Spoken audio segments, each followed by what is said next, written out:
Monkey D. Luffy n'a pas encore cessé de surprendre les fans de One Piece car il a toujours la capacité d'inventer de nouvelles techniques, de s'adapter à ses adversaires et de nous épater à travers des nouvelles formes qui marquent un gros power-up pour le personnage. Seulement, depuis l'ellipse, il commence déjà à avoir du mal avec le Gear Force et il est difficile d'imaginer qu'il s'agira de sa dernière forme pour le reste de l'aventure, sachant qu'a été introduit l'éveil des fruits du démon récemment et que le Gear Force commence déjà à montrer quelques limites. Bien évidemment, le Gear Force lui bouffant déjà extrêmement de haki et d'énergie, il est difficile d'imaginer une forme supérieure arriver durant l'arc Wano Kuni ou très prochainement, surtout que Luffy vient d'obtenir un power-up au niveau de son haki de l'armement, mais si on analyse le travail de Oda depuis les 2 derniers arcs, nous pouvons remarquer que Luffy s'améliore dans un domaine précis face à des adversaires puissants ou des situations difficiles, lui permettant de devenir plus complet et pourquoi pas de tendre vers cette nouvelle forme, le Gear 5. Et c'est ce dont nous allons traiter dans cette théorie, mais avant de commencer, je t'invite à laisser le Gomu Gomu no pouce bleu en fin de vidéo si cette dernière t'a plu.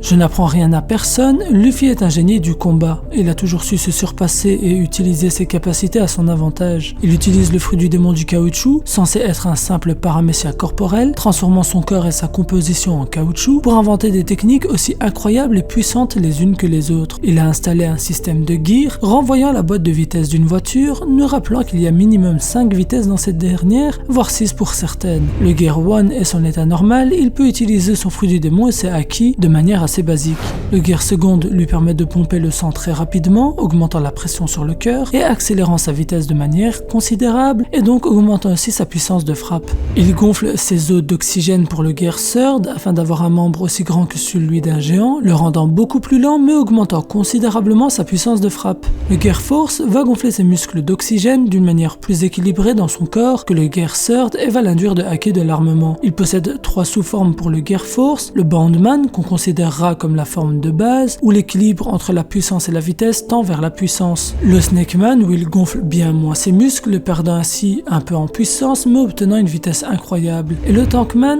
tout dans la consistance du haki et de sa capacité à marier son haki à son fruit du démon, lui permettant de tanker littéralement un coup d'épée. Ainsi, chaque forme comble les défauts des 2 autres et Luffy se voit obtenir une pour la vitesse, une pour de la force brute et une plus défensive. Seulement, même le Bandman a montré ses limites face au pouvoir incroyable des empereurs, incapables de blesser ou d'égratigner Big Mom ou Kaido. De plus, si nous analysons la façon d'évoluer de Luffy, nous pouvons remarquer qu'il entraîne durant ses combats ou des situations compliquées des points qui lui font défaut dans le nouveau monde. En effet, par exemple, son haki de l'observation n'était pas suffisamment développé pour tenir tête face à Katakuri et il décida donc de l'entraîner durant son combat face au second de l'équipage de Big Mom. Arrivé à Wano Kuni, il remarqua que son haki de l'armement n'arrivait pas à bout de la solidité de Kaido et a donc décidé de l'entraîner à la prison du Don, se rappelant qu'il est possible d'infliger des dégâts internes à l'aide de ce dernier comme lui a expliqué son maître Rayleigh. Nous pouvons dès lors imaginer qu'il entraînera par la suite son haki des rois, apprenant qu'il peut faire bien plus avec ce qu'il fait pour l'instant, et par la suite son fruit du démon. Seulement, même si depuis l'arrivée des Mugiwara dans le nouveau monde, on nous montre une importance du haki bien plus élevée que celle des fruits du démon, le haki de l'armement pouvant annuler par exemple ces derniers, Luffy possède un paramécia qui lui a permis de devenir plus fort en le combinant avec son ingéniosité au combat. C'est ainsi qu'il a créé les Gears, et ses 2 plus gros adversaires depuis l'ellipse lui ont montré qu'au niveau de son fruit du démon, il n'était pas au summum de ses capacités, car en effet, s'il a réussi à prendre le dessus sur Doflamingo en Gear Force, il est devenu incapable de s'approcher de ce dernier lorsque Doflamingo a activé l'éveil de son fruit du démon. Pareil pour Katakuri qui a maltraité Luffy, ayant directement activé l'éveil dès le début du combat. Ces 2 adversaires avaient comme par hasard un paramécia et c'est là que ça devient intéressant. Les éveils des paramécias sont tout bonnement particuliers, tout comme leur catégorie de fruits du démon, puisqu'ils permettent à leurs détenteurs d'obtenir une nouvelle capacité qui ne s'inscrit pas dans le registre de leur paramécia. Contrairement aux Zoan qui augmentent la taille de leur transformation, les capacités de régénération et la force physique, comme nous avons pu le constater avec les gardes détenant des Zoan à Impel Down. Et si les paramécias productifs permettent d'obtenir des capacités de transformation, cela ne veut pas forcément dire que Luffy obtiendra un pouvoir similaire grâce à son éveil du Gomu Gomu no Mi, car en effet, Luffy possède un paramécia corporel et pourrait donc obtenir d'autres capacités. Luffy pourrait dès lors, soit à l'aide de son éveil obtenir les mêmes capacités que Doflamingo et Katakuri, et ainsi transformer ce qui l'entoure, lui permettant de créer des chocs sismiques, ou d'utiliser le terrain à son avantage pour se propulser, diminuer les dégâts d'un choc, etc.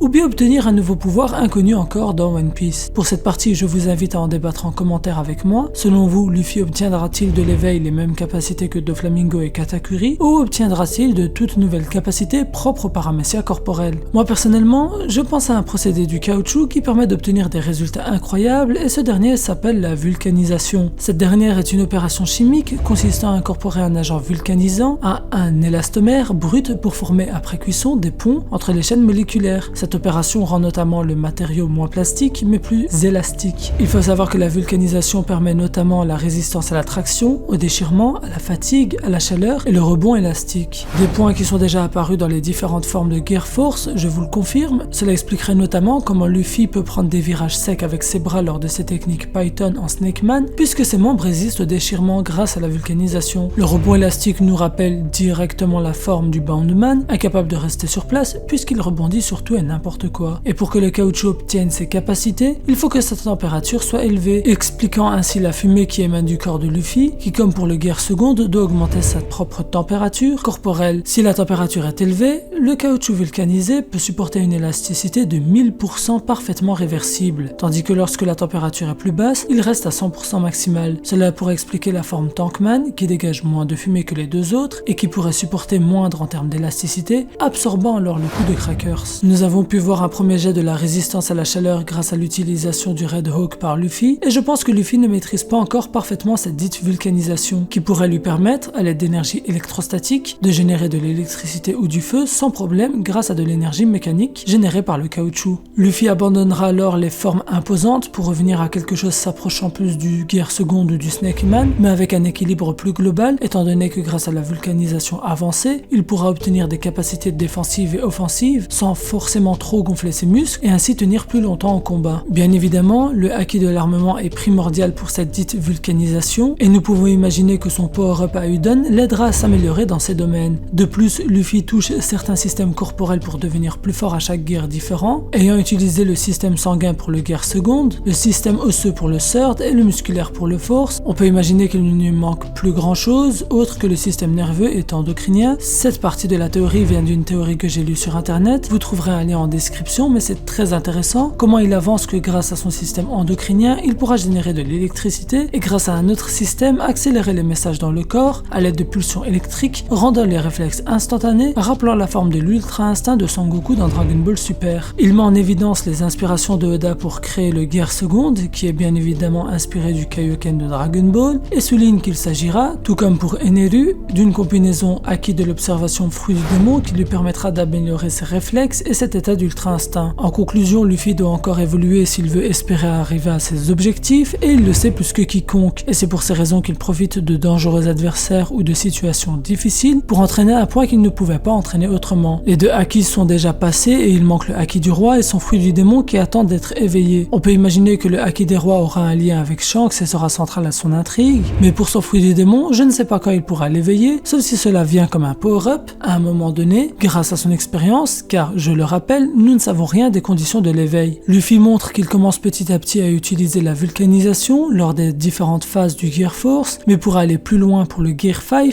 obtenant plus d'élasticité, plus de puissance, plus de vitesse et une immunité au feu, voire même une maîtrise de cet élément. Il s'agit d'une théorie quelque peu fantaisiste, je l'admets, mais je me suis dit que le sujet s'y prêtait et qu'on pouvait ensemble rêver de cette nouvelle forme pour Luffy, car cela ne fait pas de mal de se lancer dans l'imaginaire de temps en temps pour une théorie. J'espère que la vidéo vous aura plu en tout cas, si c'est le cas tu peux lâcher le Gomu Gomu no pouce bleu et tu peux aussi laisser ton avis sur la vidéo en commentaire, et si tu es nouveau tu peux rejoindre mon équipage et devenir mon Nakama en t'abonnant, tu peux activer aussi la cloche et partager la vidéo, ça me ferait extrêmement plaisir. Nous sommes plus de 10 000 dans l'équipage et je vous en remercie infiniment, genre vraiment merci beaucoup. C'était Ryuzaka, El Psy, Kunguru.